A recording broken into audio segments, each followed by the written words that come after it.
In 1967, Arthur Penn released Bonnie and Clyde and turned two poor Texas killers into cinematic icons of forbidden love and rebellion against the system. The world bought it. You probably bought it too. I'm going to destroy that myth, not with opinion, but with 21 documented facts that Hollywood knowingly left out. Fact 1. They never robbed the rich to give to the poor.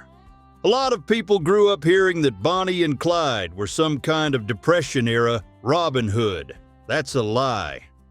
The two of them robbed gas stations, grocery stores, and small-town banks in rural areas, places run by ordinary people who were already broke. There isn't a single police or bank record showing that they ever gave money to anyone. In the 12 towns where they operated, no one reported any act of generosity. In fact, when Dallas police questioned the pair's relatives in 1934, the answer was blunt. They barely had enough money for gas. The average take from each robbery barely covered their next meal. The image of the generous outlaw was created by the press and later supercharged by Hollywood. But the people who lived through that time knew the truth. Fact 2. Clyde Barrow was already a dangerous criminal before he met Bonnie. Clyde was 16 when he was first arrested in 1926 for stealing a car. Over the next 4 years, he was locked up several times for theft and assault. But what really changed Clyde happened inside prison. At the Eastham Prison Farm in Texas between 1930 and 1932, he was repeatedly abused by an older inmate named Ed Crowder. Clyde dealt with it in the most brutal way possible. He killed Crowder with an iron pipe. That broke something inside him. People who studied the case later said that from that point on, Clyde swore to himself that he would never be taken alive again. When he got out of Eastham, he was no longer some small-time car thief. He was someone willing to kill without thinking twice. And Bonnie? She had not even entered the story yet. Fact 3. Bonnie Parker never shot anyone. Forget that scene in the 1967 movie where Bonnie is firing in every direction. In real life, that is not how it happened. Crime scene reports and statements from survivors all point the same way. Clyde and the other gang members were the ones pulling the trigger. Bonnie drove, kept watch, and in at least one documented case, handed weapons to Clyde. But she did not shoot. Hollywood needed a heroine with a gun in her hand because an outlaw couple sells more tickets than the truth. And the truth is that Bonnie was an accomplice, a co-defendant, and was neck-deep in all of it. But the image of the woman shooting side by side with her partner was something the movies made up. The justice system did not need her bullets to convict her. Just being there was already enough of a crime. Fact 4. They killed 13 people, most of them poor, rural cops. Groups like the Barker Karpus Gang or Dillinger had real structure. Bonnie and Clyde did not. They were two young people from Texas with stolen guns and a car that almost never had enough gas. Now pay attention to this number. 13 confirmed dead, and 9 of them were police officers. They were not well-paid federal agents. They were county sheriffs, state troopers, and small-town cops making between $40 and $80 a month. Men who could barely support their families. And when they died, they left behind widows and children in total poverty, with no pension, nothing. None of Bonnie and Clyde's victims were rich or powerful. They never went up against anyone on their level. In reality, it was two poor people killing other poor people, while Hollywood turned it into a love story. Fact 5. They lived in absolute misery. Hollywood wants you to believe they lived in luxury, but the truth is completely different. Bonnie and Clyde lived out of their car. They ate, slept, and hid out in it, sometimes for weeks at a time. Clyde walked with a limp because of a serious foot injury that never healed right. Bonnie had a bad leg burn from an accident in 1933 that got infected and never properly healed, leaving her in constant pain. Some people think they were out there enjoying life like kings of the road. Not even close.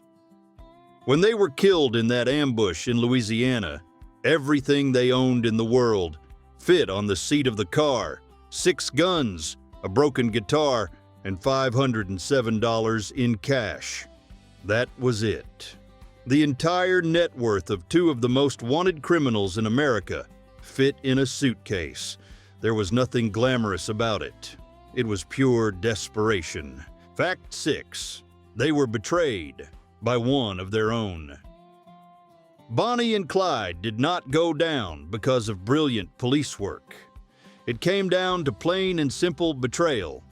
Henry Methvin, a member of their own gang, made a deal with former Texas Ranger Frank Hamer. The deal was straightforward. He would give up the pair's location, and in return, his father, Iverson, would avoid criminal charges. Methvin knew Bonnie and Clyde would be driving down a rural road in Bienville Parish, Louisiana, near his family's home. Nobody would have suspected a stop there. On the morning of May 23, 1934, 6 officers hid in the brush along the side of the road when the gray Ford V8 showed up and slowed down. After spotting Iverson's truck on the shoulder, the officers opened fire without any warning. About 130 shots were fired in just a few seconds. Bonnie was still holding a sandwich. Clyde was barefoot. Fact 7. Frank Hamer was an old-school Texas Ranger. The kind of man who had already survived more than 50 shootouts before he ever heard of Bonnie and Clyde. When the Texas government pulled him out of retirement in 1934 to deal with the problem, Hamer spent 102 days tracking the pair's every move.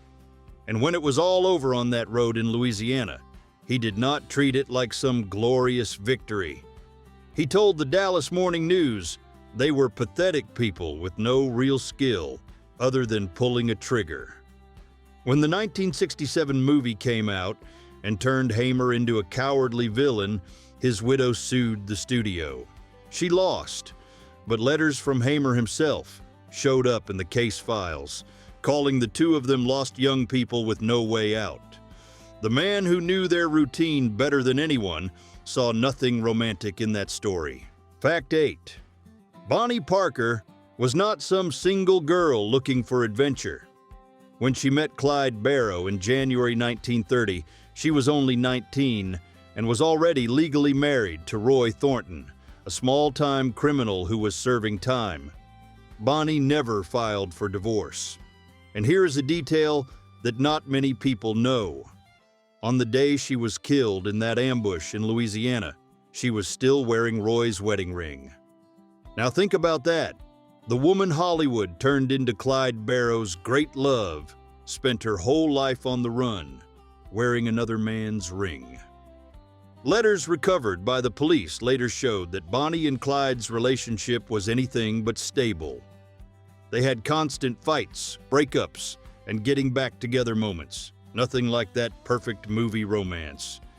Reality was a whole lot messier than any film script could ever show. Fact 9. The iconic photo was taken by Clyde himself. In 1933, police raided one of the pair's hideouts in Joplin, Missouri, and found rolls of film they had left behind in a rush while fleeing. When the film was developed, it revealed images that would change everything. Bonnie posing with a revolver on her hip and a cigar in her mouth, looking tough. Clyde had taken those pictures as a joke between the 2 of them.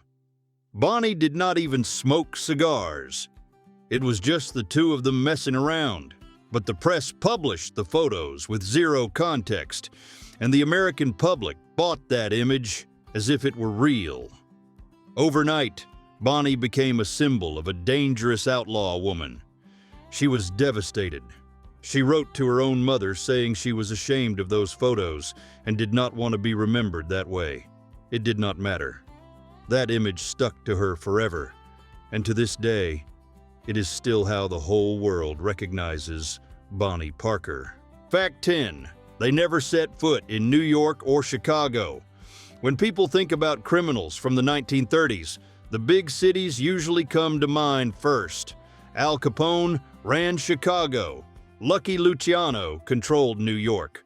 But Bonnie and Clyde never got anywhere near that world.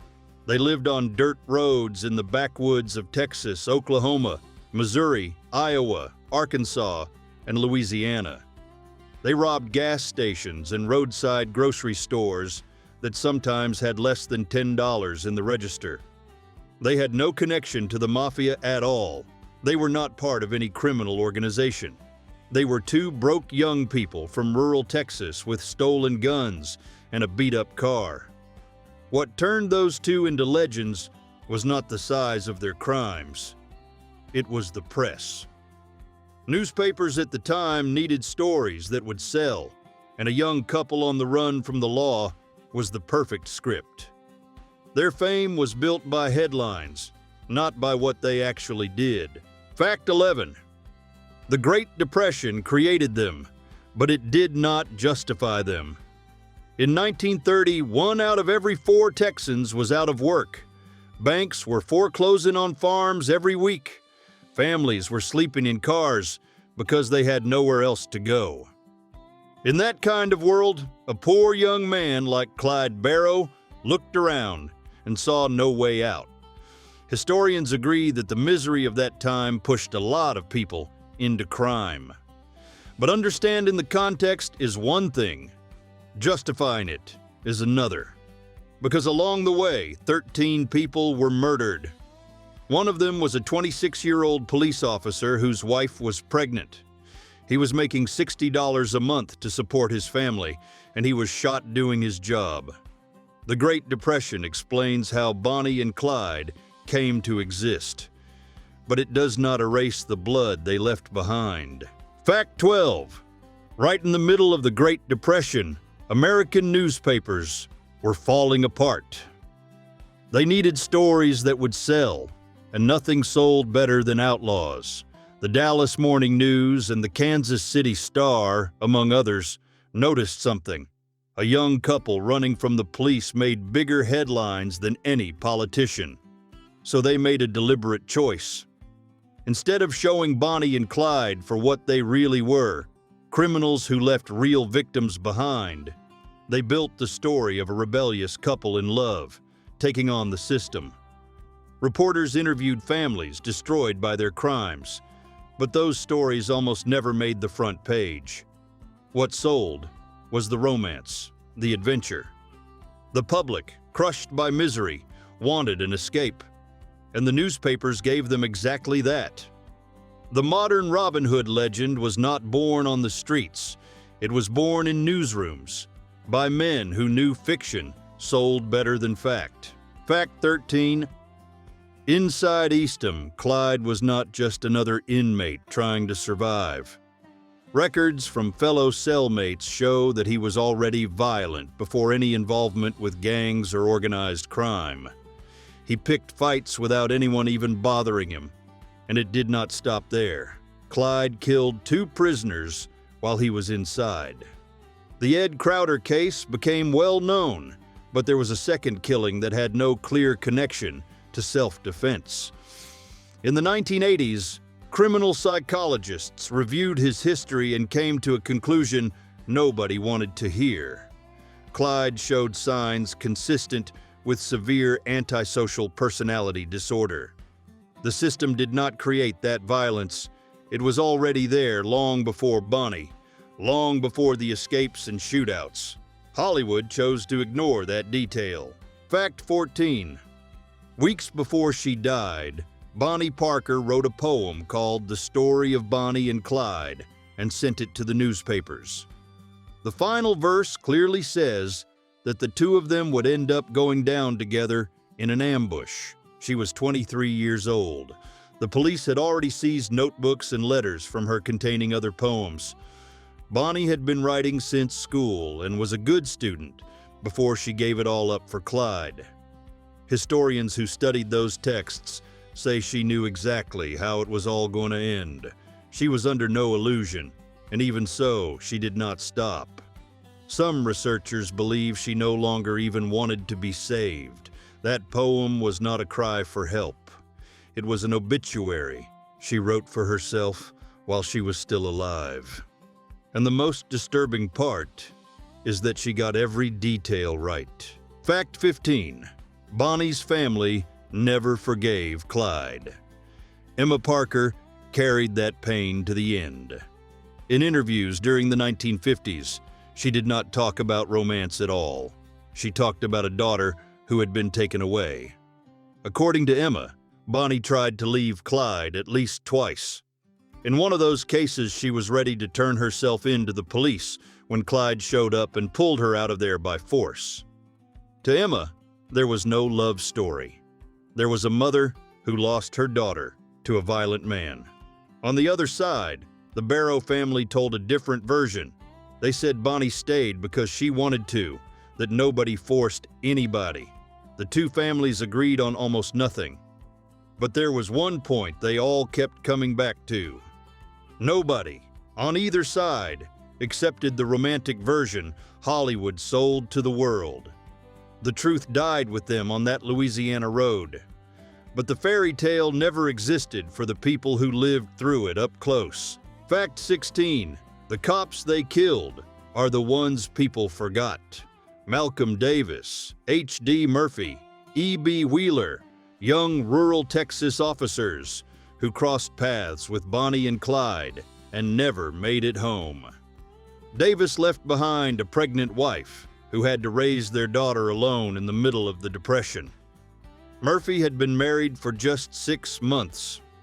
Wheeler had $25 in his wallet when he died. Probably everything he had in the world. None of them became movie characters. None got a statue or a memorial. Their families went decades without getting a dime from the state. Hollywood turned Bonnie and Clyde into movie stars, but these men, who gave their lives doing their duty, were reduced to footnotes. The truth is that for every romantic scene you saw on screen, there was a real family that never again saw the father come home for dinner. Fact 17. When Warner Brothers released Bonnie and Clyde in 1967, the studio barely spent any money promoting it. They thought it was going to flop, and it almost did. Major critics tore the movie apart. Variety called it too violent. Time ran a negative review. But then something happened that nobody saw coming. Young Americans in the counterculture claimed the movie as their own. It was 1967. There was Vietnam, protests in the streets, and total distrust of the government. And suddenly here comes a movie where two outlaws go up against the system and die fighting. That generation did not want clean-cut heroes. They wanted rebels. Time reversed course and ran a cover story praising the film.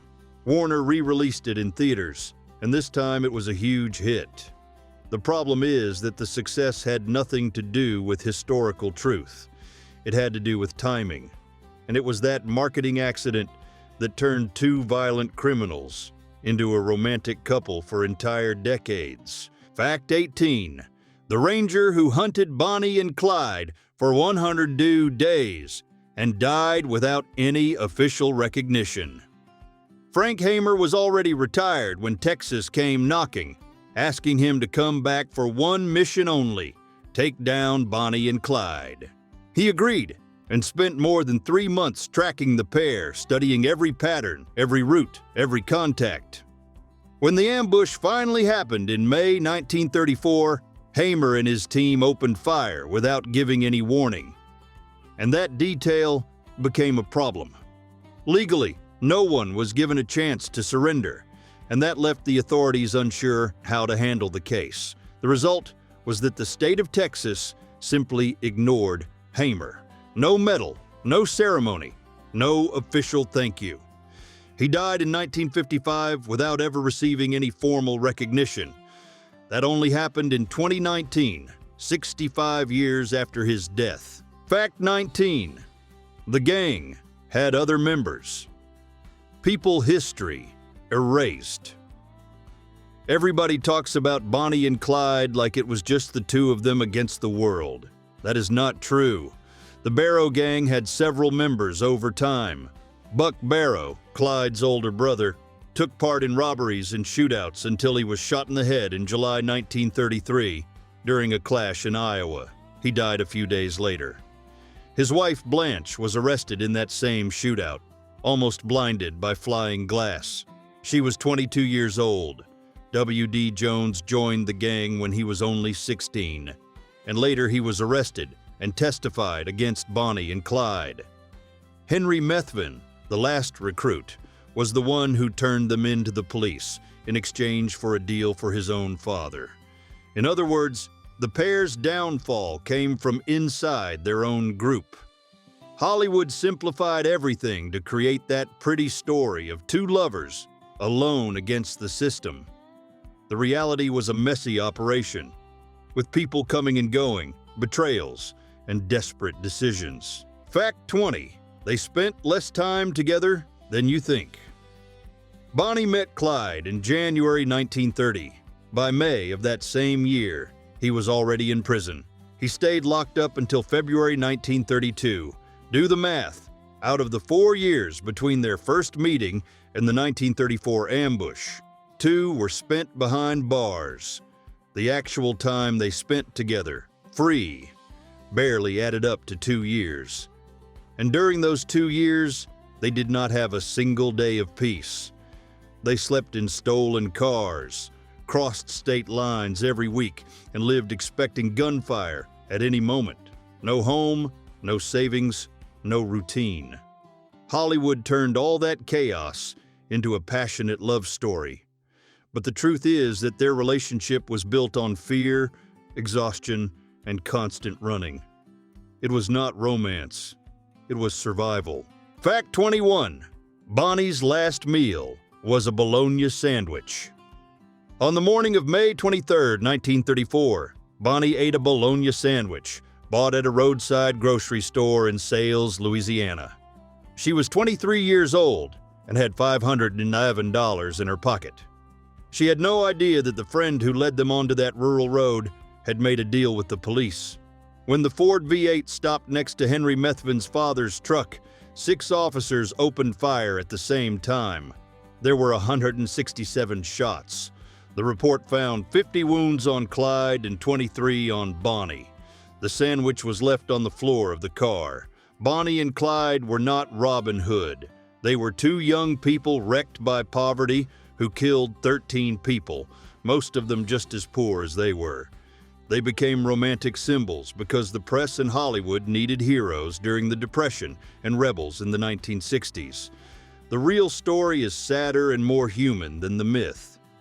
And that is exactly why nobody tells it the right way.